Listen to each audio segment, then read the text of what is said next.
26 वर्षीय मोहम्मद वसीम अंसारी अपनी 17 साल की गर्लफ्रेंड नरगिस से मिलने के लिए बेताब था। जब वो सऊदी अरब से इंडिया आया तो पुलिस ने बताया कि उसके 17 टुकड़ों में की गई लाश बरामद हुई। आखिर उसे किसने मारा होगा और क्यों मारा होगा? So hello, welcome guys, myself Dheeraj and this is my channel Crime House। Wasim जब पहली बार नरगिस को देखता है वहीं उसे लव एट फर्स्ट साइट हो जाता है। लव एट फर्स्ट साइट मतलब पहली नज़र में उससे प्यार। वसीम और नरगिस करीबन 2 साल पहले एक ट्रेन में मिले थे। वो ट्रेन बिलासपुर से रांची की तरफ जा रही थी। नरगिस जो होती है वो बिलासपुर की रहती है और वसीम जो होता है वो रांची का होता है। दरअसल बात यहाँ ये है कि वसीम जो है अपने एक रिश्तेदार के यहाँ मिलने जा रहा था। ट्रेन जो है खचाखच भीड़ से भरी हुई थी। उसी बीच जहाँ वसीम बैठा हुआ था जस्ट उसके सामने वाली सीट पर नरगिस भी बैठी हुई थी। वो बहुत सुंदर दिख रही थी, बहुत सुंदर लड़की थी। वो उसे देखता है और देखता ही रह जाता है। उसकी नज़र, वसीम की नज़र नरगिस से हट ही नहीं रही थी। जब वसीम की नज़र हट नहीं रही थी वो बीच बीच में छुप छुप कर देख रहा था जब उसकी माँ इधर उधर देख रही थी। नरगिस जो थी वो अपनी माँ के साथ आई थी। नरगिस जो एक बहुत खूबसूरत लड़की मालूम होती है और मालूम पड़ती है, वसीम उसे देखे जा रहा था। थोड़ी देर बाद नरगिस को प्यास लगता है। वो अपनी माँ को बोलती है कि माँ मुझे प्यास लगी है। इस पर उसकी माँ इधर उधर देखने लगती है क्योंकि उनके पास पानी नहीं होता है। इसी पर वसीम अपने बैग से पानी का बोतल निकालता है और वो नरगिस को दे देता है। जब पानी का बोतल नरगिस को मिलता है वो पानी पीती है और पीने के बाद वसीम को थैंक यू कहती है। वसीम को जब वो थैंक यू कहती है उसके बाद नरगिस जो है वो थोड़ी देर चुप रहती है। उसके बाद फिर वसीम जो है वो उसे फिर भी घूरे जा रहा था। इतने देर बाद वो वसीम नरगिस से पूछता है कि नहीं, नरगिस जो होती है वो अपनी माँ को बोलती है कि माँ मुझे पानी प्यास लगेगी तो मैं कैसे पीऊँगी? तो नरगिस की माँ बोलती है कि ठीक है, पानी वाला अभी ट्रेन में आएगा तो मैं पानी ले लूँगी। इतना कहते ही नरगिस बोलती है कि नहीं, ट्रेन में पानी वाला नहीं आएगा, आपको अगले स्टेशन में जाके पानी लेना होगा। तो उसकी माँ बोलती है कि ठीक है, मैं अगले स्टेशन पे उतर के ला दूंगी बाबा। इतना कहकर चुप हो जाती है। इसी तरह वसीम और नरगिस के बीच में बातें चालू हो जाती हैं या यूँ कहें शुरू हो जाती है। उसके बाद थोड़ी देर बाद वसीम जो है नरगिस से पूछता है कि क्या तुम्हारा नाम क्या है और पढ़ी हो या फिर नहीं? तो नरगिस इस पर बोलती है कि मेरा नाम नरगिस सुल्ताना है, मेरी पढ़ाई छूट गई है, मैं ज़्यादा पढ़ी लिखी नहीं हूँ। इस पर वसीम बोलता है कि तुम तो अभी ठीक ठाक हो, भला तुम्हारी पढ़ाई क्यों छूट गई और तुम क्यों नहीं पढ़ रही हो अभी? इस पर नरगिस चुप हो जाती है। वो वसीम को कुछ नहीं जवाब देती है। वसीम इधर सोच रहा था, तभी उसकी माँ थोड़े से मन में संकोच रखते हुए बोलती है कि बेटा, हमारे घर में कुछ प्रॉब्लम आ गई थी जिसके चलते इसकी पढ़ाई छूट जाती है। उसके बाद उसकी माँ थोड़ी मायूस हो जाती है या यूँ कहे तो रोने लगती है। जब वो रोने लगती है तो वसीम बोलता है, सॉरी अम्मी जान, मैंने आपको दुखी कर दिया, मुझे माफ़ कर दो। उसकी माँ बोलती है कोई बात नहीं बेटा, जो होना था वो हो चुका है। इस पर थोड़ी देर तक वसीम और नरगिस और उसकी माँ, इन तीनों के बीच में चुप्पी बनी रही। कोई कुछ नहीं बोल रहा था। वसीम भी ट्रेन से बाहर देखने लगता है पेड़ पौधों को। दरअसल जो मौसम होता है वो बहुत सुहाना होता है, बहुत ठंडी ठंडी हवाएं चल रही होती हैं। तो तीनों वहाँ बैठ के शांति से उन पेड़ों को देखने लगते हैं। तभी नरगिस बात करने के लिए माँ को बोलती है कि माँ, मौसम बहुत सुहाना है। इस पर वसीम भी बोलता है कि हाँ, आज मौसम बहुत सुहाना है। थोड़ी देर बाद उसकी माँ, जो नरगिस की माँ होती है, वो वसीम से पूछती है कि बेटा तुम क्या करते हो, बहुत पढ़े लिखे मालूम पड़ते हो या दिखाई देते हो। तो वसीम बोलता है हाँ माँ, मैं पढ़ा लिखा हूँ। इस पर नरगिस बोलती है कि तुम क्या करते हो। तो वसीम जवाब देता है कि मैं सऊदी अरब जाने वाला हूँ और वहाँ बहुत सारा पैसा कमाना है मुझे, और मैं वहीं पे बहुत सारा पैसा कमाऊँगा। इस पर थोड़ा देर बाद नरगिस मुस्कुराते हुए बोलती है कि क्या मुझ जैसी अनपढ़ के लिए भी क्या वहाँ कोई काम है। तो वसीम बोलता है कि हाँ, वहाँ तुम जैसे अनपढ़ के लिए क्या कोई भी वहाँ काम कर सकता है। वहाँ इतना पैसा है कि आदमी कम पड़ जाएंगे लेकिन पैसे नहीं। ये सुनकर नरगिस थोड़ा हंसती है और हंसते हुए वो चुप हो जाती है।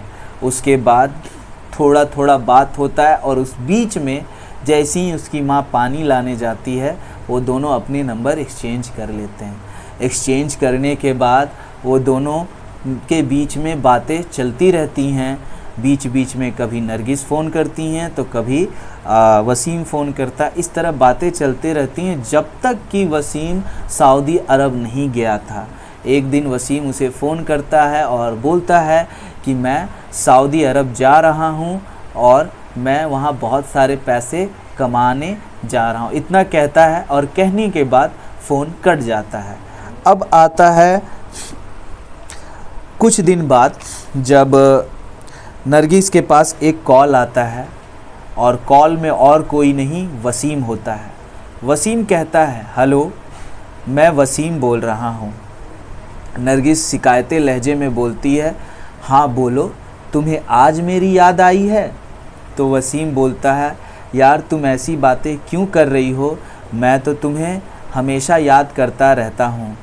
तो याद करते रहते हो तो फ़ोन क्यों नहीं किया तुमने आज तक।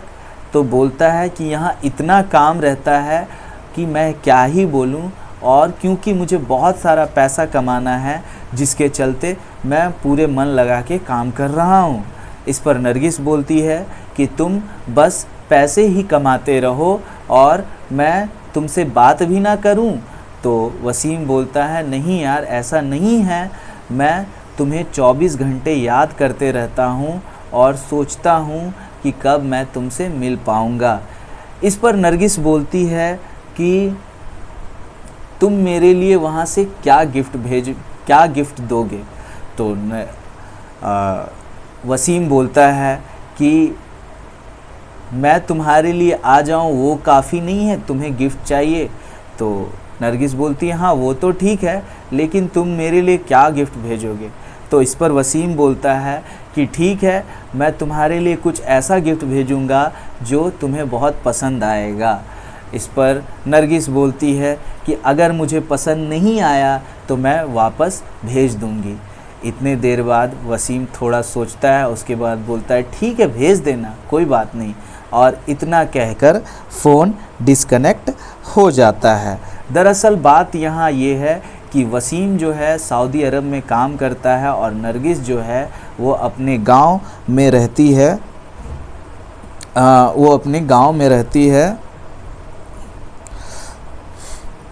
वो अपने गांव में रहती है और नरगिस जो है वो वसीम को एक माध्यम की तरह देखती है। आगे आपको कहानी में पता चलेगा।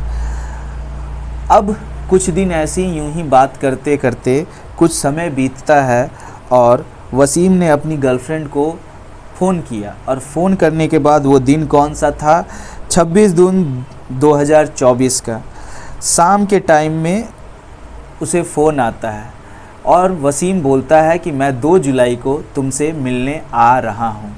ये सुनकर नरगिस बहुत खुश हो जाती है और कहती है कि तुम कहाँ आओगे, तुम मेरे पास ही आओगे ना। तो वसीम बोलता है कि हाँ, मैं तुम्हारे पास डायरेक्ट रांची से पहले तो मैं रांची आऊँगा और रांची के बाद मैं तुम्हारे पास ही आऊँगा। इस पर नरगिस पूरा खुश हो जाती है और खुश होकर बोलती है कि तुम मेरे लिए वहाँ से क्या लाओगे। इस पर वसीम बोलता है कि मैं तुम्हारे लिए कुछ ऐसी चीज़ें ले आऊँगा, ऐसी दिलचस्प चीज़ें ले आऊँगा कि तुम खुश हो जाओगे। ये सुनकर नरगिस बहुत खुश हो जाती है। फिर उसे सारा चीज़ बताता है कि मैं कैसे आऊँगा। वो बोलता है कि मेरा फ़्लाइट जो है वो रांची उतर जाएगा कल शाम में, उसके बाद मैं वहाँ से गाड़ी पकड़कर बिलासपुर आ जाऊँगा।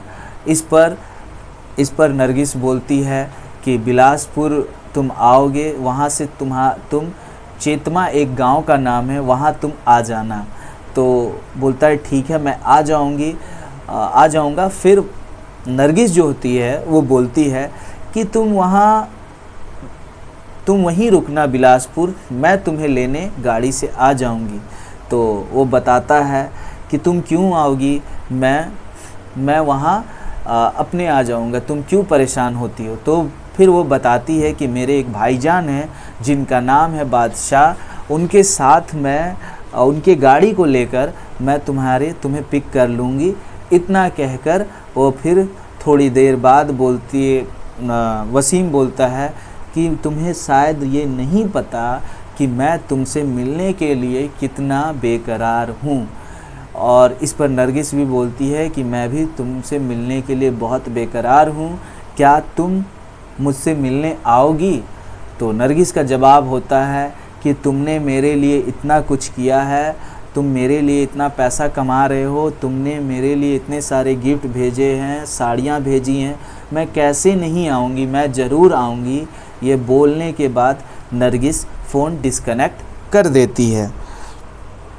बुधवार के दिन 10 जुलाई 2024 को छत्तीसगढ़ के ज़िले कोरबा के थाने पल्ली में किसी ने फ़ोन कर पुलिस को गोलपुर एक डैम है, डैम के पास एक संदिग्ध चीज़ मिलती है।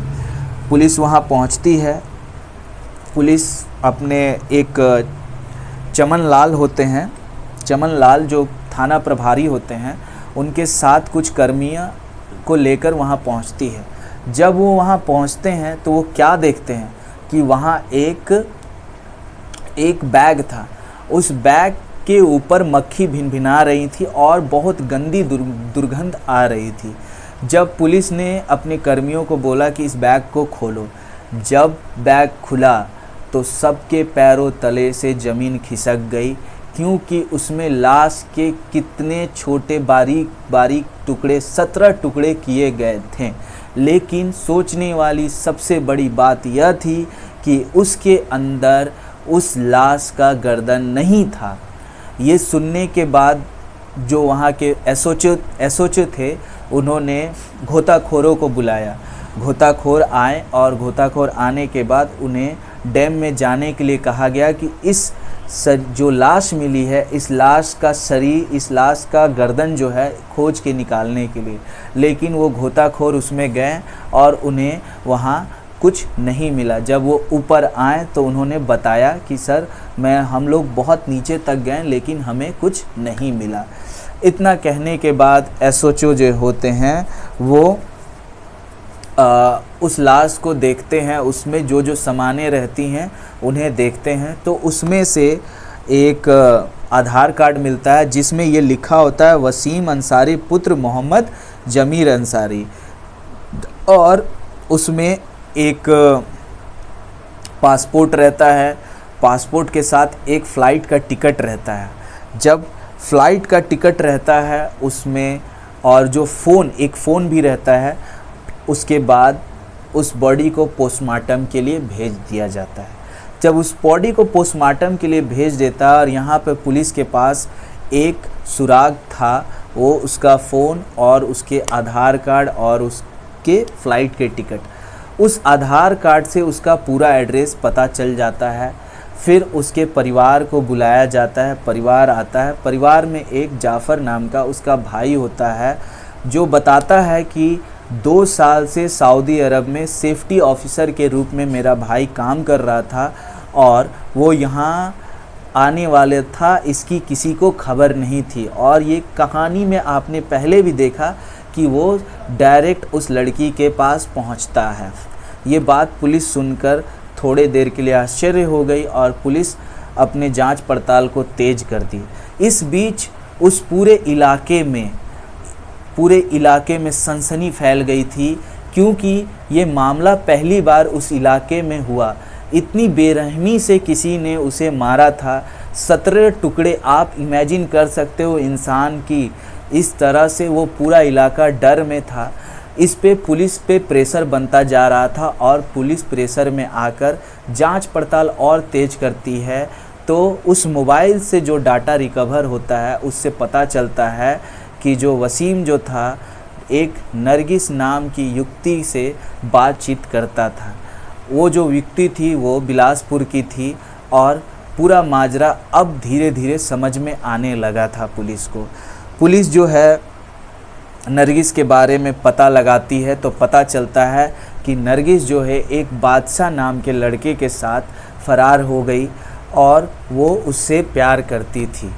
जब पुलिस और जांच पड़ताल तेज करती है तो पता चलता है नरगिस और उसके प्रेमी को उड़ीसा के रोड किला के एक होटल से पकड़ा जाता है। जब उन दोनों को पकड़ा जाता है तो नरगिस को जेल लाया जाता है। अब जेल का सीन ये था कि जेल में नरगिस को बैठा दिया जाता है एक जगह। जब नरगिस वहाँ बैठती है तो पुलिस वाले उससे पूछते हैं कि क्या तुम वसीम अंसारी को जानती हो? तो नरगिस का सीधा जवाब था कि मैं इस नाम के किसी व्यक्ति को नहीं जानती। पुलिस के पास तो सारा प्रूफ था तो वो प्रूफ उसके सामने रख देती है, उसके चैट्स, उसके कॉल रिकॉर्ड सब कुछ रख देती है। इसके बाद मजबूरन नरगिस को वो सब कुछ बोलना पड़ता था जो वो नहीं बोलना चाहती थी। वो टूट गई, वो फूट फूट कर रोने लगी। उसने सारा कुछ कहानी एक एक तरीके सिलसिलेवार तरीके से बताया। उसने बताया कि कैसे उसने वसीम को अपने प्यार के जाल में फांसा और उसके बाद वो उसे मारने का प्लान अपने बादशाह नाम के भाई के साथ बनाया था। वो बताती है कि जो वसीम जो था वो मुझसे प्यार, मेरे पे लट्टू था और वो मुझसे प्यार करता था और शादी करना चाहता था। उसने अपने फैमिली से बात भी की थी मेरे बारे में, शादी के बारे में, लेकिन मैंने अभी तक अपने फैमिली से बात नहीं की थी और मैं जो हूँ बादशाह नाम के एक लड़के से बहुत प्यार करती हूँ। जब पुलिस को ये बात पता चली तो पुलिस के सामने ये बात क्लियर हो गई कि नरगिस ने और बादशाह ने मिलके, जो 20 साल का युवक था, मिलकर ये प्लान बनाया था। जब ये बात पुलिस को पता चली तो पता चलने के बाद उन दोनों से एक एक कर पूछताछ किया गया। तो बादशाह से पूछा गया कि तुम्हें वो आदमी कहाँ मिला? तो वो बताता है कि नरगिस ने एक बार वो सारी बातें बताई जो ट्रेन में हुई थी। इससे मेरे दिमाग में एक प्लान आया कि मैं और नरगिस एक साथ उसके पैसे लेकर रख कर साथ कहीं भाग जाएंगे और साथ रहेंगे। अब जैसे ही वसीम ने बताया, पुलिस ने और पूछा उससे कि तुमने उसका खून कैसे किया और कहाँ किया? तो वो बताता है कि एक गांव है चेतमा, उस गांव में मेरा एक घर होता है। उस घर में नरगिस, मैं और वसीम तीनों वहीं जाते हैं। और उस दिन जो वसीम था वो बहुत खुश था और वो बादशाह को बोलता है कि शायद तुम्हें नहीं पता कि मैं आज कितना खुश हूँ नरगिस से मिलकर, क्योंकि मैं दिन रात यही सोचता रहता था कि कब मैं उससे मिलूँगा और कब मैं उसे अपनी बाहों में भरूँगा। बादशाह जो था, जो उस नरगिस ने बताया था कि मेरा भाई है, वो अंदर ही अंदर बहुत उसे खुन्नस में था वो चुपचाप सुनता रहा। जैसी ही रात हुई तो नरगिस बोलती है कि मेरे भाई आज रात में नहीं आएंगे, आज उन्हें कुछ काम है। इतना सुनते ही वसीम पूरा खुश हो जाता है और वो उसके साथ टाइम बिताने के लिए चला जाता है। अभी कुछ बात हो ही रहा था और नरगिस को वो अपने बाहों में लेने की कोशिश में था ही, उतनी ही देर में पीछे के दरवाजे से जो बादशाह होता है वो आता है। वो मुर्गी काटने वाला जो एक चाकू होता है या फिर यूं कहे एक धारदार चीज़ वो लेकर आता है और वो वसीम पे वार कर देता है। जब वो वसीम पर वार कर देता है, अचानक हुई वार से वसीम तिलमिला गया और वो बुरी तरह जख्मी हो गया और तड़पते हुए कभी नरगिस को देखता तो कभी वसीम को देखता और बोलता कि तुमने मेरे साथ ऐसा क्यों किया। इस पर वसीम बोलता है कि तुम नरगिस से प्यार करोगे, नरगिस सिर्फ मुझसे प्यार करती है। और इतना कहते ही उसके बाद नरगिस बोलती है कि हाँ, मैं बादशाह से प्यार करती हूँ। इतना कहने के बाद ही बादशाह जो होता है उसे 3-4 वार कर के उसके